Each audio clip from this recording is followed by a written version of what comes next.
Hello student, I hope कि आप सभी अच्छे होंगे। Welcome back. स्टार्ट करते हैं हमारा। अभी तक बेटा हमने इस चैप्टर में हेलो एल्केन्स और हेलो एरेन्स में हेलो एल्केन्स के मेथड ऑफ प्रिपरेशन क्लासिफिकेशन की हमने बात कर ली थी। Now we will discuss the properties of haloalkane. आज हम बात करेंगे बेटा प्रॉपर्टीज की। प्रॉपर्टीज क्या क्या होती हैं? Today we will discuss the physical property and then chemical properties of haloalkane. First, physical properties. अगर मैं बात करता हूं फिजिकल प्रॉपर्टीज की, ठीक है बेटा। फिजिकल प्रॉपर्टीज में बेटा हमारे सिलेबस में मेनली दो फिजिकल प्रॉपर्टीज हैं। Number one, first thing is first property solubility. देखिए बेटा, सोल्यूबिलिटी अगर मैं बात करता हूं सोल्यूबिलिटी, ये अभी लेटेस्टली जो चैप्टर हमने कराया था सॉल्यूशन, वहां भी हमने डिस्कस की थी कि सोल्यूबिलिटी से हम कैसे चेक कर सकते हैं। देखिए बेटा, बिल्कुल सिंपल सा कंसेप्ट है।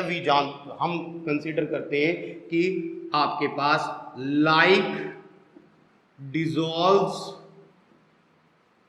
Like, solubility follow the simple concept like dissolve like, right?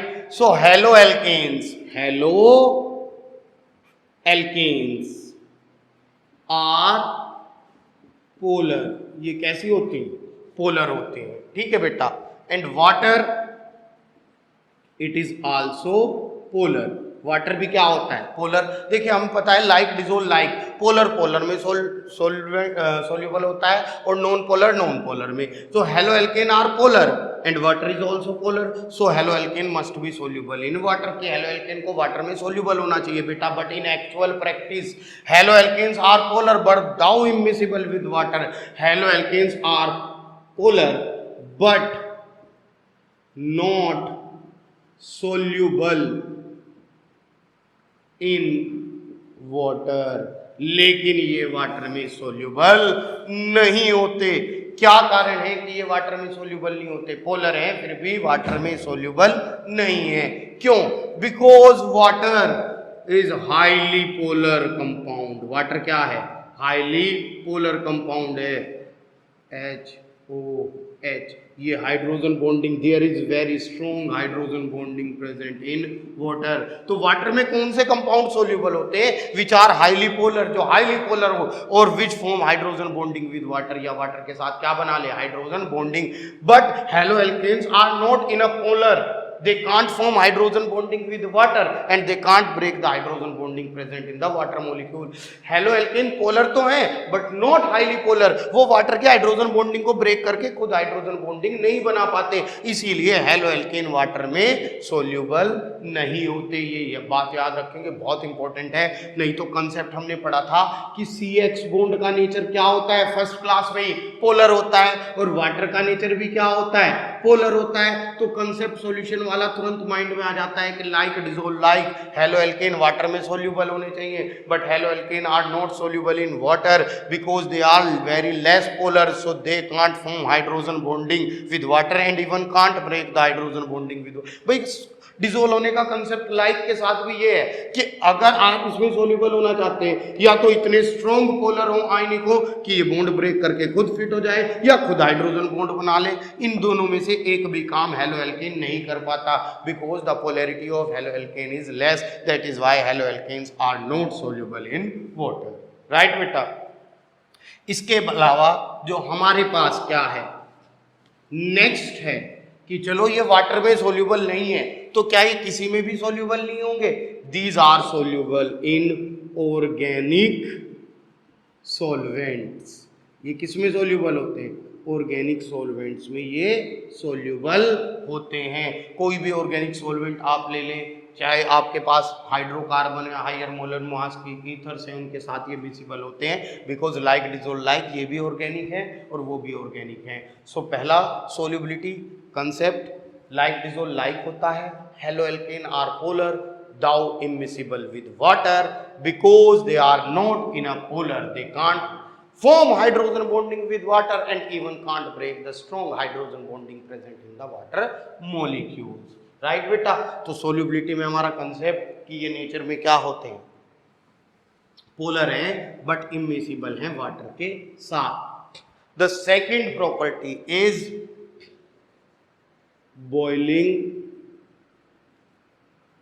Point. Boiling point हमने सॉल्यूशन में बहुत अच्छी तरह डिस्कस किया। It is the temperature at which vapour pressure become equal to the atmospheric pressure, right. वो temperature जिसमें vapour pressure किसके equal हो जाता है, एटमॉस्फेरिक प्रेशर के। तो वेपर प्रेशर किस पे डिपेंड करता है, अगर मैं बात करूं, vapour pressure depend upon intermolecular forces, intermolecular forces, ठीक है। सपोज दो मॉलिक्यूल ए है, ए और ए के बीच में जो फोर्स ऑफ अट्रैक्शन है वो बहुत ज़्यादा स्ट्रॉन्ग है, बहुत ज़्यादा स्ट्रॉन्ग है, आसानी से अलग अलग वेपर में कन्वर्ट नहीं होंगे, वेपर प्रेशर लो होगा, तो बॉइलिंग पॉइंट क्या होगा, हाई। जैसे अल्कोहल में स्ट्रॉन्ग हाइड्रोजन बॉन्डिंग और वाटर में उससे भी स्ट्रॉन्ग हाइड्रोजन बॉन्डिंग। तो वाटर में हाइड्रोजन बॉन्ड, अल्कोहल ले लें आप, ROH, एक मॉलिक्यूल कितने हाइड्रोजन बॉन्ड बनाता है, 2। और वाटर को ले लें जरा, OH, कितने हाइड्रोजन बॉन्ड बनाता है वाटर का एक मॉलिक्यूल, 4। तो इसमें ज्यादा स्ट्रॉन्ग बॉन्ड है, ज्यादा इंटरमोलिकुलर फोर्सेस हाई होंगे, तो इसका जो बॉइलिंग पॉइंट है वाटर का वो अल्कोहल से ज्यादा होगा। तो बॉइलिंग पॉइंट का कंसेप्ट बेटा बिल्कुल सिंपल है। Boiling point is depends upon the intermolecular forces. जितने ज्यादा इंटरमोलिकुलर फोर्स ऑफ अट्रैक्शन होंगे किसी भी कंपाउंड में, उतना ही ज्यादा उसका बॉइलिंग पॉइंट होगा। अब देखिए इसमें कंपैरिजन आपसे पूछा जाएगा। Number first comparison, first comparison क्या होगा, हाइड्रोकार्बन, ये बने किससे, हाइड्रोकार्बन से ही तो बने हैं, hydrocarbon and haloalkane, haloalkanes, ठीक है। हाइड्रोकार्बन और हेलो एल्केन्स में कंपैरिजन कराया जाएगा। सो हाइड्रोकार्बन है always have high boiling point than hydrocarbon of comparable molecular mass. अगर हमारे पास क्या है, कोई हाइड्रोकार्बन है और हेलो एल्केन है, तो हेलो एल्केन का बॉइलिंग पॉइंट ज्यादा होगा। Haloalkane always have higher boiling point than the hydrocarbon. अब ऐसा क्यों होता है, because these are non polar, ये सिर्फ नॉन पोलर है, वीक फोर्सेस, और इनमें क्या है, dipole, these are polar in nature. Polar nature की वजह से जो दूसरा डाइपोल होगा, दूसरा मॉलिक्यूल, उसमें क्या होगा, फोर्स ऑफ अट्रैक्शन ज्यादा होंगे, जबकि इनमें ऐसा कोई फोर्स ऑफ अट्रैक्शन नहीं होगा जैसा यहाँ पे है। So haloalkane are polar in nature, so they have higher boiling point than the corresponding hydrocarbon और एल्केन। एल्केन से ज्यादा बॉइलिंग पॉइंट होगा हेलो एल्केन का, नंबर 1। सेकंड, इनमें जो कंपैरिजन आएगा, आइडो टू फ्लोरो। अगर मेरे पास बेटा फ्लोरो एल्केन है, क्लोरो एल्केन है, ब्रोमो एल्केन है, आइडो एल्केन है, 4 तरह के हो सकते हैं, फ्लोरो, क्लोरो, ब्रोमो और आइडो। तो जैसे जैसे हम फ्लोरीन से आयोडीन की तरफ जाएंगे बॉइलिंग पॉइंट इंक्रीज होगा। सबसे ज्यादा बॉइलिंग पॉइंट होगा आइडो का, सबसे उससे कम ब्रोमो, उससे कम क्लोरो और सबसे कम फ्लोरो का होगा। ऐसा क्यों होता है बेटा, जैसे जैसे देखो नेचर में पोलर तो सारे हैं, लेकिन आर सब में सेम है। फ्लोरीन का साइज छोटा होता है, क्लोरीन का साइज उससे बड़ा होता है, ब्रोमीन का साइज उससे भी बड़ा होता है, और आयोडीन का साइज सबसे बड़ा होता है। तो जैसे जैसे हम फ्लोरो से आयोडो की तरफ मूव करते हैं, the size of atom increase, means surface area increase. Surface area क्या होगा, इंक्रीज हो जाएगा। सरफेस एरिया इंक्रीज होगा तो अब सब इमेजिन करो, कोई भी 2 हमारे पास सिंपल मॉलिक्यूल्स हैं जिनका सरफेस एरिया कम है, उनका फोर्स ऑफ अट्रैक्शन कम होगा। अगर सरफेस एरिया ज्यादा होता है तो वान डर वाल फोर्सेज ऑफ अट्रैक्शन ज्यादा हो जाते हैं। तो सबसे ज्यादा इसमें है फोर्स, उससे कम, सबसे कम। जिसमें ज्यादा फोर्स है तो उसका वेपर प्रेशर कम होगा, ज्यादा एनर्जी देनी पड़ेगी मॉलिक्यूल्स को अलग करने के लिए। इसीलिए सबसे ज्यादा बॉइलिंग पॉइंट आइडो वाले का आएगा, फिर ब्रोमो वाले का आएगा, फिर क्लोरो वाले का आएगा, फिर फ्लोरो वाले का आएगा। तो कंसेप्ट क्या आया, फ्लोरो, क्लोरो, ब्रोमो और आइडो, इनमें सबसे ज्यादा बॉइलिंग पॉइंट आता है आइडो वाले का, यानी कि फ्लोरीन से आइडो एल्केन तक जाने पर बॉइलिंग पॉइंट बढ़ता है। और जो थर्ड पॉइंट है हमारे पास, इट इज इफ सपोज मेरे पास कोई भी एक है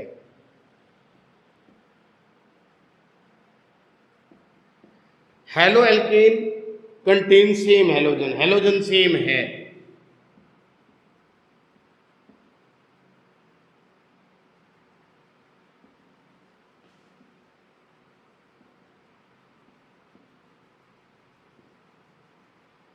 हेलोजन मेरे पास सेम है बेटा, हेलोजन सेम है। आपके पास क्या हो रहा है, जैसे chloromethane, chloroethane, chloropropane, chlorobutane, but molecular mass increase.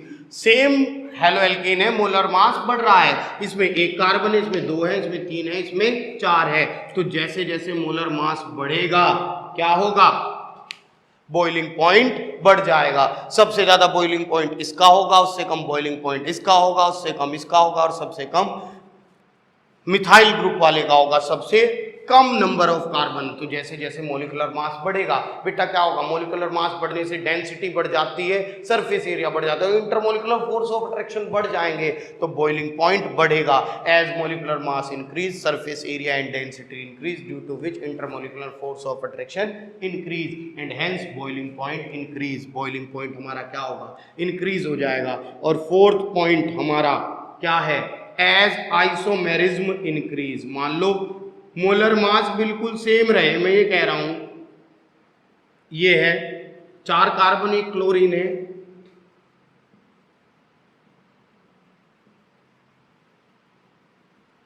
फिर क्या है, सेम चार कार्बन एक क्लोरीन है,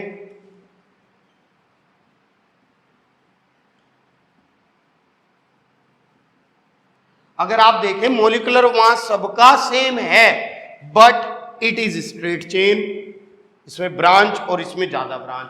as isomerism means branching increase, branching जैसे जैसे इंक्रीज होगी बॉइलिंग पॉइंट हमारा डिक्रीज हो जाएगा। सबसे ज्यादा बॉइलिंग पॉइंट इसका होगा, उससे कम इसका होगा, because as the branching increase the surface area of the molecule decrease.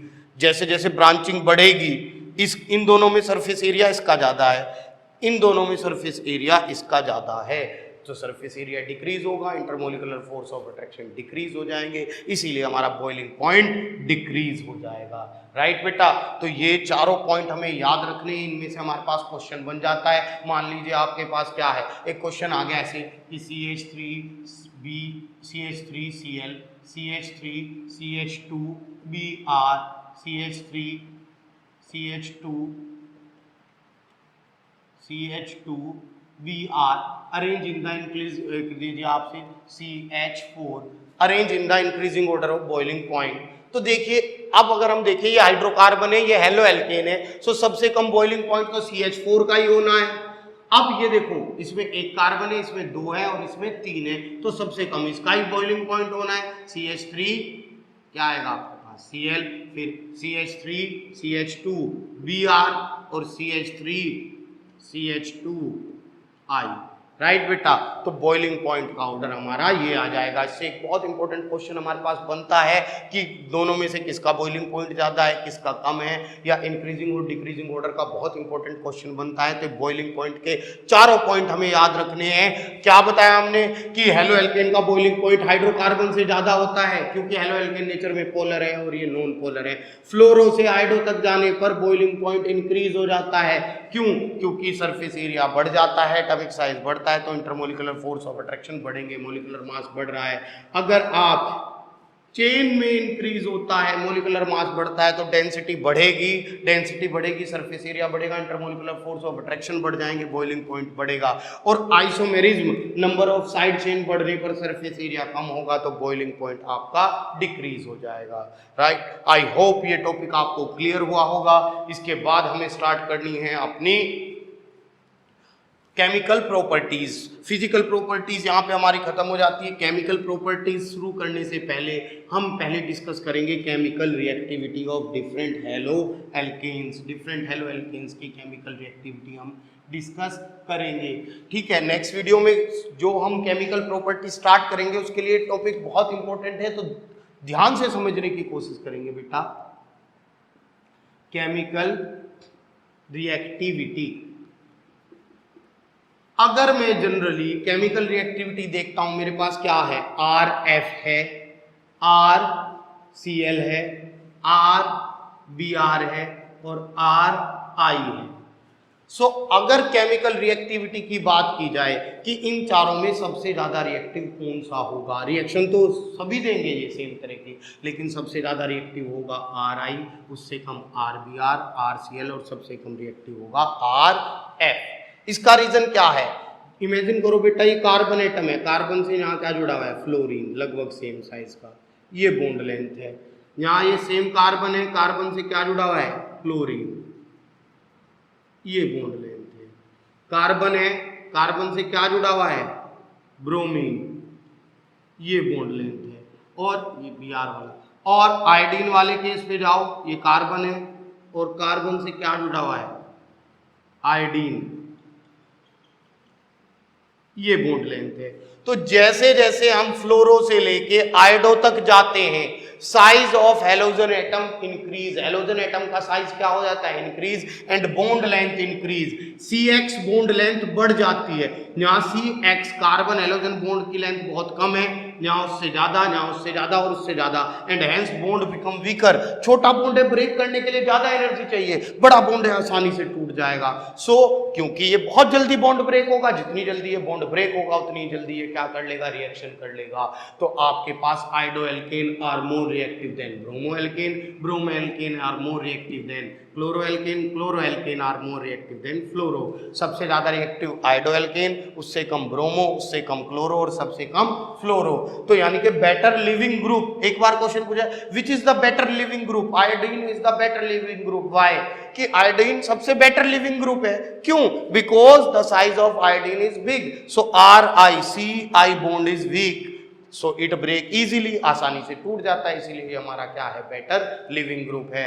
तो बेटा याद रखेंगे सबसे ज्यादा रिएक्टिव हमारा कौन सा होता है? आयोडो एल्केन होता है। ठीक है, नेक्स्ट वीडियो में हम आपसे मिलेंगे न्यूक्लियोफिलिक सब्स्टिट्यूशन रिएक्शन के साथ में, जो बहुत ही इंपॉर्टेंट रिएक्शन है। केवल 3 ही तरह की रिएक्शन इनके हमारे सिलेबस में है, और इस रिएक्शन से आपको बोर्ड एग्जाम में डेफिनेटली क्वेश्चन मिलेगा बेटा। तो आज हमने डिस्कस की इसकी फिजिकल प्रॉपर्टीज और केमिकल रिएक्टिविटी। मिलते हैं नेक्स्ट वीडियो में। अगर कोई डाउट हो तो कमेंट सेक्शन में जरूर बताएं।